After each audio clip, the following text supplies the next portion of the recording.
malam gelap merupakan salah satu simbol yang paling utama dari Yohanes Salib, dari bangunan hidup rohaninya. Ya. Kalau orang berbicara tentang malam gelap, orang mesti berbicara tentang Yohanes Salib, atau sebaliknya, ketika orang berbicara tentang Yohanes Salib, dia mesti berbicara tentang malam gelap. Nah, dalam pembahasan atau video sebelumnya, saya sudah menyinggung beberapa poin tentang malam gelap. Akan tetapi pada kali ini saya akan memperdalamnya sehingga barangkali Anda dapat mengenal lebih dalam tentang malam gelap ini dan apa sebenarnya spiritualitas yang mau disampaikan oleh Yohanes Salib melalui malam gelap ini. Malam gelap barangkali berawal dari pengalaman Yohanes Salib sendiri. Dia lahir dan besar di Castilla di Spanyol itu, ya. Dan di situ kalau musim dingin dan tidak ada cahaya apa-apa, memang sungguh gelap sekali. Gelap sekali, dan Yohanes Salib hidup di dalam situasi seperti ini. Kita tahu bahwa pada saat itu belum ada penerangan seperti listrik yang kita punyai sekarang ini, ya. Itu barangkali salah satu latar belakangnya kenapa malam gelap itu sungguh hidup di dalam dirinya. Akan tetapi pengalaman yang lain ialah pengalamannya dia ketika berada di dalam penjara di biara di Toledo itu. Dia dipenjarakan, disitulah dia tidak mempunyai cahaya apa-apa di dalam penjaranya itu. Dan pengalaman malam gelap ini kemudian nanti dia tuangkan ke dalam puisi dan menjadi spiritualitas, menjadi penghayatannya, menjadi dirinya sendiri. Nah, apa kira-kira arti atau makna simbolis dari malam gelap ini? Malam gelap itu bagi Yohanes Salib, dia sendiri menjelaskan adalah suatu proses, ya, atau bisa dikatakan transit. Transit itu artinya hanya sementara, ya, proses mengubah atau mentransformasi dari malam ke hari. Suasana hari atau siang hari itu itulah hidup bersama dengan Allah itu menurut Yohanes Salib. Nah, proses inilah yang dilewati dalam malam gelap nanti. Tapi ada lagi arti simbolis yang kedua, yaitu malam gelap itu juga berarti negasi, penyangkalan diri, ya, negasi atau penyangkalan akan segala sesuatu yang bukan Allah, ya, penyangkalan diri akan segala sesuatu yang tidak sesuai dengan jalan-jalan Allah.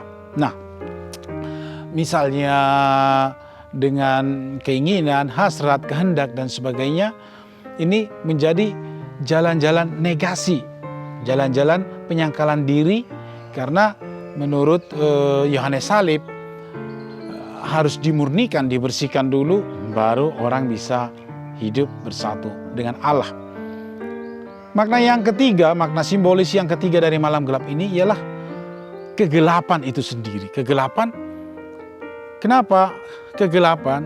Karena dalam proses transformasi atau proses perubahan itu, perubahan dari apa yang manusiawi tadi, keinginan, hasrat, kehendak, itu sungguh manusiawi, kita miliki, kita alami, diubah ke kehendak seperti kehendak Allah itu menjadi sesuatu yang menyakitkan. Kenapa? Karena kita seperti diambil dari kodrat kita, diri kita, dan dimasukkan kodrat Allah begitu ya. Dan itu sangat gelap bagi diri kita, karena kita pada dasarnya ingin hidup bebas, ingin melakukan apa saja yang kita ingini. Tiba-tiba menurut Yohanes Salib ini, ketika Allah datang itu seperti mengubah 180 derajat hidup kita dan memasukkan kodrat ilahinya ke dalam kodrat kita. Nah, selain itu kegelapan itu juga bermakna kegelapan iman, ya, kegelapan iman. Kenapa iman itu seperti malam gelap? Kenapa iman itu adalah kegelapan bagi Yohanes Salib? Karena menurut dia iman itu seringkali tidak rasional, tidak masuk akal. Artinya kebenaran iman yang kita percaya itu sangat tidak rasional sama sekali. Misalnya kebenaran tentang Tuhan yang disalibkan, kebenaran tentang Tuhan yang bangkit dan sebagainya. Hal ini sungguh gelap bagi akal budi. Hal ini sungguh gelap bagi daya atau kemampuan rasional manusia itu. Maka ini adalah suatu kegelapan menurut Yohanes Salib. Akan tetapi justru jalan inilah jalan seperti memending daya rasional kita itu, kemampuan rasional kita itu, dan membiarkan iman yang bekerja. Inilah justru nanti saat-saat penyucian, saat-saat pemurnian, sehingga kita bisa sampai kepada Allah. Dan kemudian juga Allah itu sendiri adalah kegelapan ya bagi Yohanes Salib. Kegelapan karena konsep tentang Allah itu sama sekali beda. Allah itu tidak pernah kita lihat, tidak mungkin kita sentuh dengan daya indrawi kita. Nah, maka ini adalah sesuatu yang gelap. Akan tetapi setelah semua ini dimurnikan, kemampuan indrawi, kemampuan intelektual, kehendak, cara beriman kita, nanti kita menjadi baru. Manusia lama ditinggalkan dan sekarang lahirlah manusia baru, manusia rohani, manusia ilahi yang berbeda sama sekali cara berpikirnya, cara merasanya, cara bertindaknya dari manusia lama, dari manusia yang sebelumnya. Para saudara yang dikasihi Tuhan, dalam perjalanan hidup banyak orang mengalami malam gelap ini. Misalnya Santa Teresa dari kanak-kanak Yesus. Santa Teresa dari kanak-kanak Yesus itu sungguh-sungguh mengalami malam gelap, terutama di akhir hidupnya itu. Dia seperti merasa tidak ada Allah itu. Seperti Allah itu absen dari hidupnya. Ya. Ternyata pengalaman ini sungguh memurnikan imannya, memurnikan dia sendiri, sehingga pada saatnya nanti dia mampu mengandalkan Allah saja. Dia mampu mengandalkan Tuhan saja.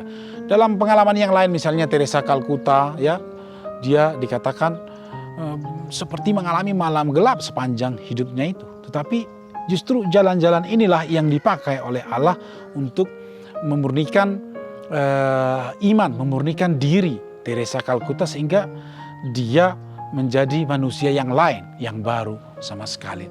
Dalam hidup kita di zaman sekarang ini, barangkali saya sering berpikir atau merenung bahwa apa yang kita alami dengan pandemi atau COVID-19 ini seperti malam gelap bagi umat manusia secara keseluruhan. Kenapa? Karena dengan COVID ini semua konsep-konsep kita tentang ekonomi, tentang kemajuan, tentang ilmu pengetahuan, tentang kemajuan misalnya dalam bidang medis dan sebagainya, ya seperti runtuh, seperti dicuci, dibersihkan, gitu ya, sehingga barangkali bisa dimaknai sebagai saat pemurnian, saat penyucian dari konsep-konsep yang selama ini kita pegang begitu kuat, ya. Orang modern atau orang abad 21 sangat yakin dengan kemajuan ilmu pengetahuan, kemajuan semuanya. Tapi ketika datang pandemi ini, semuanya seperti runtuh, ya. Dan secara pribadi, secara personal, saya kira banyak orang yang mengalami sungguh-sungguh malam gelap, ya. Saya membayangkan orang-orang yang kena COVID ini, yang kehilangan orang-orang yang mereka cintai, sungguh-sungguh dimurnikan imannya, ya. Barangkali ada orang yang hilang juga imannya, karena di mana Tuhan yang maha kuasa itu, yang maha baik, yang maha kasih itu, kalau pandemi saja seperti ini tidak bisa dihilangkan misalnya begitu, ya. Tetapi saya yakin banyak orang juga yang imannya dimurnikan, cara berimannya, cara pandangnya, cara bertindak atau berperilakunya menjadi baru. Itulah beberapa poin yang bisa barangkali kita terapkan atau kita aplikasikan dalam hidup kita di zaman sekarang ini. Beberapa gagasan dari Yohanes Salib tadi. Tuhan memberkati.